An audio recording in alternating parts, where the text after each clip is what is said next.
हे guys, welcome back. Okay, अब हम start लेते हैं ऑटोकैड के बेसिक ओवरव्यू से। इससे पहले जो आपने वीडियो देखी उसके अंदर हमने ये देखा था कि ऑटोकैड की वर्क स्पेसेस को कैसे एडजस्ट किया जाता है और उनको सेटअप किस तरह किया जाता है कि हम ऑटोकैड को यूज़ कर सकें। तो अभी हम देखते हैं कि ऑटोकैड की सेटिंग कैसे की जाती है कि अगर हम अपना एक प्रोजेक्ट स्टार्ट करने जा रहे हैं तो उस प्रोजेक्ट के अंदर जितनी चीज़ों की हमें ज़रूरत होती है कि हमने ऑटोकैड को कैसे सेटअप करना है वो हम देखते हैं। तो सबसे पहले हम देखेंगे ऑटोकैड की टूल बार्स को। सबसे पहले ये ऊपर है मेन्यू बार। इस एरिया को हम बोलते हैं स्टैंडर्ड टूल बार। ये आगे आ जाती है प्रॉपर्टी बार और ये है लेयर्स और ये हमारी वर्क स्पेस बार्स। इस एरिया को हम बोलेंगे ड्राइंग एरिया। ये हमारी ड्रा टूल बार है, ये है मॉडिफाई टूल बार और ये है कमांड पैनल। इसके ऊपर ये हमारे टैब्स हैं। अभी जो हम वर्क कर रहे हैं ये मॉडल पर है, लेआउट 1 और लेआउट 2। जब हम अपनी एक सबमिशन ड्राइंग तैयार करेंगे तो उसको हम एडजस्ट कैसे करते हैं लेआउट के अंदर इंशाल्लाह हम नेक्स्ट वीडियोज़ में देखेंगे। तो अभी हम मॉडल के अंदर आ जाते हैं। ओके गाइस, सबसे इम्पोर्टेंट चीज़ जो कि कैड स्टार्टिंग में है वो है ये आपका कमांड पैनल। इसको हम कमांड बार भी बोलते हैं, कमांड पैनल भी बोलते हैं और कमांड लाइन भी बोलते हैं। अब इसके अंदर इम्पॉर्टेंट क्या चीज़ है? इम्पॉर्टेंट इसके अंदर ये चीज़ है कि ऑटोकैड का आप कोई भी टूल सेलेक्ट करें, अब उस टूल का नेक्स्ट काम क्या होगा या नेक्स्ट क्या स्टेप आपने लेना है वो इस कमांड पैनल के अंदर या कमांड लाइन के अंदर आपको शो होता है। फॉर एन एग्जाम्पल मैं यहाँ पर एक टूल सेलेक्ट कर लेता हूँ। अब आप यहाँ पर देखो कि लिखा आ रहा है सेलेक्ट फर्स्ट ऑब्जेक्ट और यहाँ पर अब ब्रैकेट्स के अंदर जो प्रॉपर्टीज़ आ रही हैं इन सब को हम बोलते हैं pre selection commands. Like this, ये जो ब्रैकेट्स हैं आपकी कर्ली ब्रेसेस, इनके अंदर ये मल्टीपल, ट्रिम, रेडियस, पॉलीलाइन और अंडू, इनको हम बोलते हैं प्री सिलेक्शन कमांड्स।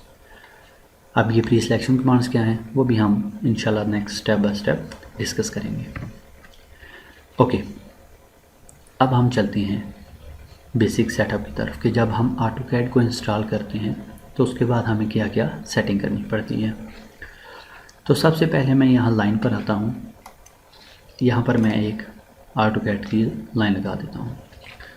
लाइन लगाना बिल्कुल सिंपल है, जस्ट सेलेक्ट करें, किसी भी एक ऑब्जेक्ट पर क्लिक करके आप माउस की क्लिक छोड़ दें। उसके बाद जहाँ आपने लाइन लगानी है वहाँ पर आप क्लिक करें और आपकी एक लाइन लग जाएगी। मैं कुछ लाइन ज़्यादा लगा लेता हूँ। अब कमांड ख़त्म करने का सबसे बेहतरीन तरीका ऑटोकैड में है कि आप एस्केप का बटन प्रेस कर दें। ESC का जो आपका बटन है एस्केप का, वो प्रेस कर दें। अब मैं दोबारा लाइन टूल पकड़ता हूँ।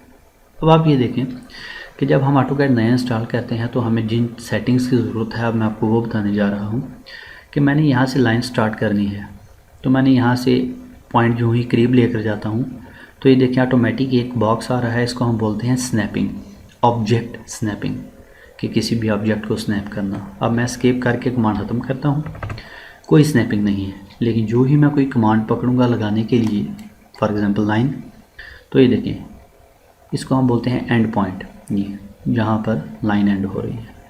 तो एंड पॉइंट सब के सब स्नैप हो रहे हैं। लेकिन अगर मैं लाइन लगाना चाहता हूँ यहाँ मिड पर तो उसके लिए मैं क्या करूँ?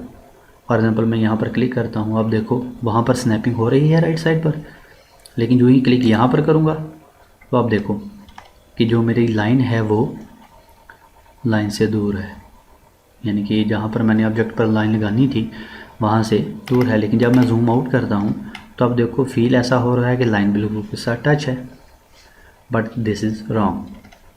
तो इसको हम सेटअप कैसे करते हैं? एस्केप प्रेस किया, अब आप यहाँ पर नीचे आ जाओ, यहाँ पर इसको हम बोलते हैं स्नैप टूल बार। यहाँ पर एक ऑप्शन है ओ स्नैप, आप पॉइंटर इसके ऊपर लाओ तो ये शो करता है ऑब्जेक्ट स्नैप। तो मैं इसके ऊपर राइट क्लिक करूँगा, सेटिंग, और यहाँ से मैं जिस पॉइंट की मुझे ज़रूरत है मैं वो सिलेक्ट कर लूँगा। इन दैट केस मैं सिलेक्ट ऑल पे क्लिक कर देता हूँ एंड देन ओके। अब मैं दोबारा लाइन पकड़ूँगा। अब आप देखो कि ये एंड पॉइंट, यहाँ से ये एंड पॉइंट